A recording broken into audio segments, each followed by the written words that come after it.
A very good morning and welcome to our daily devotion. இன்னைக்கு நம்ம பார்க்க போது Psalms chapter 6, Psalms chapter 7 verse 10 to 13. So சங்கீதம் 7வது அதிகாரம் அதில் 10லேருந்து 13வது வசனம் வரைக்கும் பார்க்க போகிறோம். ஸோ இதில் நேற்று 10லேருந்து அப்படியே டேவிட் என்ன பண்ணுறாரு, கண்டினியூ பண்ணுறேன்னா அந்த கான்ஃபிடென்ஸ் தேட் ஆண்டவர் எனக்கு நியாயத்தை கொடுப்பார். அது அவருக்கு என்னது கொஞ்சம் கம்ஃபர்ட் தருது.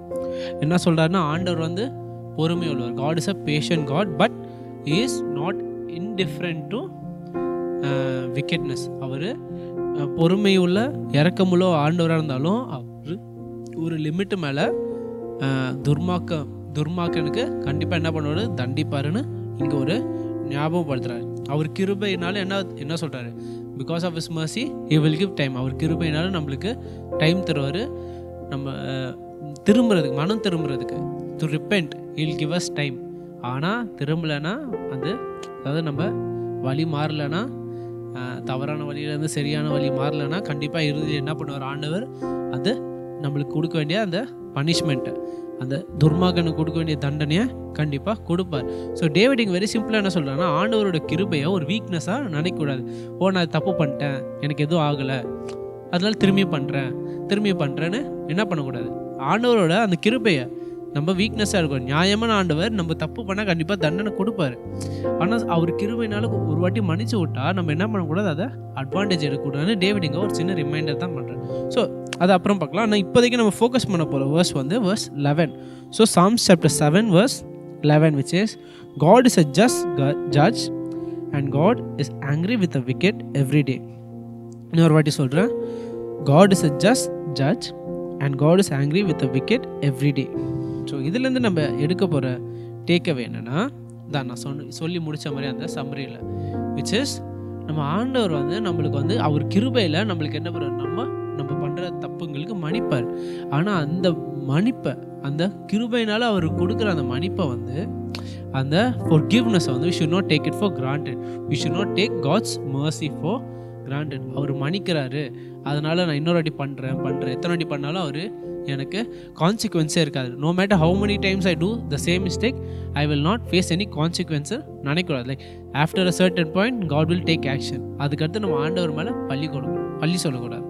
ஸோ இதுக்கு வேறு எக்ஸாம்பிள் என்னென்னா, இப்போ ஒரு ஹைட்டான மவுண்டன் ஏற போகிறீங்க, இல்லைனா ஒரு ஹைட்டான மவுண்டனில் இருக்க ரோடுனா, இல்லைனா ஹைக்கு போகிறீங்கன்னா, ஹைக்குன்னா அதாவது மலை ஏறிங்கன்னா என்ன இருக்குன்னா, நிறைய சைன்ஸ் இருக்கும். இந்த பக்கம் இது லிமிட்டை தாண்டி போகாதீங்க, இந்த லிமிட்டை தாண்டி போகாதீங்க, இந்த லிமிட்டை தாண்டி போகாதீங்க. இப்போ அதை தாண்டி நார்மலாக ஹைக்கர்ஸ் வில் நாட் கோ. அதாவது மலை ஏறுறவங்கன்னா என்ன பண்ணுவாங்க, அந்த லிமிட்லாம் வார்னிங்கை பார்த்துட்டு சரி திரும்பிடுவாங்க. இப்போ ஒருத்தர் வார்னிங் பார்க்குறாரு, என்ன பண்ணுறாரு, சரி பரவாயில்ல கொஞ்சம் தூரம் தான் போய் பார்க்கலான்னு போவார். என்ன வரும், அந்த வார்னிங் திரும்பியும் இன்னொரு வாட்டி வரும், you are even closer. So 200 மீட்டர்ஸில் வார்னிங் இருக்கும், அதுக்கடுத்து 100 மீட்டர்ஸுக்கு ஒரு வார்னிங் இருக்குது, அதுக்கடுத்து இன்னொரு 50 மீட்டர்ஸ்க்கு அடுத்து வார்னிங் இருக்குது.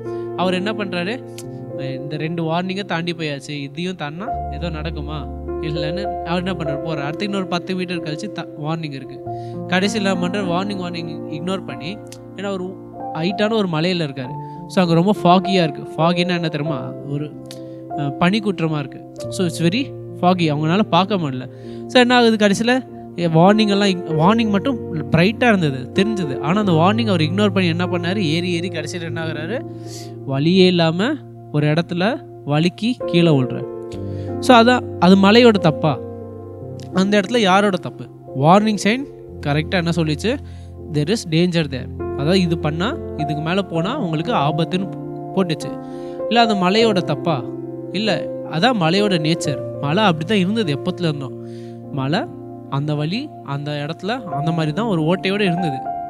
ஆனால் the nature of sin is always there, but the nature of that mountain was always there. ஆனால் இவர் என்ன பண்ணார், அந்த மலை ஏறுறவர், the man who was hiking, he ignored all the warning signs and so at the end he paid the price. So very simple-ஆ இதே மாதிரி தான் அந்த வார்னிங் சைன்ஸ் தான் என்ன தருவோம், ஆண்டவரோட கிருபை. God will be merciful to the wicked. அந்த துர்மார்கனுக்கு ஆண்டவர் என்ன பண்ணுறார், அவர் கிருபையில் சில வாட்டி மன்னிச்சிருவார், he will forgive. ஆனால் அந்த mercy-யை ஒரு advantage should not be taken advantage of. அந்த mercy-யை நம்ம கிராண்டடுக்கு எடுத்து திரும்பி அந்த மாதிரி பண்ணிகிட்டே இருந்தா துர்மார்கன். இறுதியில் என்ன பண்ணுவார் ஆண்டவர், அந்த பள்ளத்தில் உழுந்த மாதிரி அவங்களுக்கு என்ன பண்ணுவார், ஒரு பெரிய நியாய தீர்ப்பை கொடுப்பார். அதான் இங்கே டேவிட் நம்மளுக்கு என்ன ஞாபகப்படுத்துறாருன்னா, to not take God's mercy for weakness. ஆண்டவரோட கிருபையை நீங்கள் ஒரு வீக்னஸாக எடுக்காமல் அதை ஒரு ரிமைண்டராக வச்சுக்கோங்க. ஸோ அந்த மாதிரி வார்னிங் சைன் உங்கள் வாழ்க்கையிலையும் வரப்போது என்ன பண்ணுங்கள், நீங்களே ரிமைண்ட் பண்ணுங்க, நான் இது தப்பு பண்ணிவிட்டேன், அதனால் ஆண்டவர் அவர் கிருபையினால் என்னை தண்டிக்காமல் எனக்கு மன்னிச்சிருக்காரு. ஸோ அந்த வார்னிங் சைன்ஸ் எல்லாம் நம்ம என்ன பண்ணணும், நம்ம வாழ்க்கையில் நம்ம தவறு பண்ண போது வரும். It could be any forms. For example, ஒரு பெஸ்ட்டு இன்னொரு சிம்பிள் எக்ஸாம்பிள்னால், நீங்கள் ஸ்கூலுக்கு நார்மலாக எக்ஸாமுக்கு படிச்சுட்டு போகும்போது இல்லை கிளாஸ் டெஸ்ட்டுன்னு சொல்லுவாங்க, நீங்கள் படிச்சிருக்க மாட்டீங்க. இல்லை, நான் சிலவாட்டி எனக்கு நடந்திருக்கு. நான் சிலவாட்டி என்ன பண்ணுவேன், ஏன்னா என் டியூஷன் வந்து சப்ஜெக்டாக தான் படிப்போம். ஸோ வேறு ஒரு சப்ஜெக்டில் வந்து இப்போ ஒரு வாரம்னா ஒரு சப்ஜெக்ட் ஃபுல்லாக தான் படிப்போம். ஸோ அந்த மாதிரி படிக்கும் போது திடீர்னு என் கிளாஸில் வந்து இப்போ நான் இந்த வாரம் ஃபுல்லாக மேக்ஸ் படிக்கிறேன்னா, திடீர்னு என் ஸ்கூலில் சயின்ஸ் டெஸ்ட் சொன்னால் என்னால் அதை படிக்க முடியாது. ஏன்னா என் டியூஷனில் வந்து நான் மேக்ஸ் தான் படிச்சுட்ருக்கேன். ஸோ என்ன ஆகும்னா, நானும் வீட்டில் போய் என்ன பண்ணேன், சரி வீட்டில் போய் படிக்கலான்னு நான் என்ன பண்ணுவேன், சோம்பேறித்தனத்தில் படிச்சிட மாட்டேன், வீட்டுக்கு போய் தூங்கிடுவேன். அதுக்கப்புறம் காலையில் எழுப்பி ஸ்கூலுக்கு போவேன், டெஸ்ட்டுக்கு படிக்காமல் போவேன், பயத்தில் போவேன். ஆனால் தேங்க்ஃபுல்லி ஆண்டவர் ஏதோ பேசியோ சில முறை நடந்திருக்கு எனக்கு. இது டீச்சர்ஸ் என்ன சொல்லுவாங்க, இன்றைக்கி நான் கிளாஸ் தான் எடுக்கிறேன், டெஸ்ட்டை வந்து நாளைக்கு போஸ்ட்போன் பண்ணிக்கிறேன். அந்த மாதிரி எனக்கு நிறைய மாட்டி நடந்திருக்கு. ஸோ நான் என்ன பண்ணக்கூடாது, இந்த மாதிரி போஸ்ட்போன் ஆயிடுச்சு, நான் எல்லா வாட்டியும் இந்த மாதிரி பண்ணலான்னு பண்ணுவேன். இல்லை, அப்படி பண்ணால் அடுத்த டெஸ்ட்டில் எனக்கு முட்டை தான் வரும். பட் சம்டைம்ஸ் அதே மாதிரி நம்ம வாழ்க்கையில் நம்ம பண்ணுற தப்புக்கு வர பனிஷ்மெண்ட்ஸ் ஆண்டவர் என்ன பண்ணுவார், போஸ்ட்போன் பண்ணுவார். ஏன்னா அவர் கிருபையில் போஸ்ட்போன் பண்ணி, இஸ் ஹி ரிப்பென்டிங், அவன் மனம் திரும்புகிறானா, அவன் பண்ணுற தப்பை உணர்ந்து வழி மாறுறானான்னு பார்ப்பார். அடுத்து மாறலையா, அதுக்கப்புறம் மாறலைன்னா, அவர் கொடுக்குற வார்னிங் சைனுக்கு அப்புறம் மாறலைன்னா இதில் என்ன பண்ணுவார், he will punish us. So very சிம்பிளாக ரிமைண்டர்னா, don't take God's mercy for weakness. ஆண்டவரோட கிருபையை ஒரு வீக்னஸாக நினைக்கக்கூடாது. So that is what I want us to take away. ஒரு சின்ன ப்ரேயரோடு முடிக்கிறேன். Loving Heavenly Father, thank you for this wonderful devotion that you've given to us, Lord. And Lord, as you have reminded us today, thank you for your wonderful mercy, the gift of mercy that you're giving us every single day, Lord. And Lord, let us not abuse this mercy, and let us not take this mercy for granted, Lord. But Lord, let us make use of every single bit of mercy that you're giving us, so that we can help further walk better in your path, so that we can help better make ourselves in your image, and so that we can be wonderful instruments of your own glory. All of this in Christ's name I pray. Amen.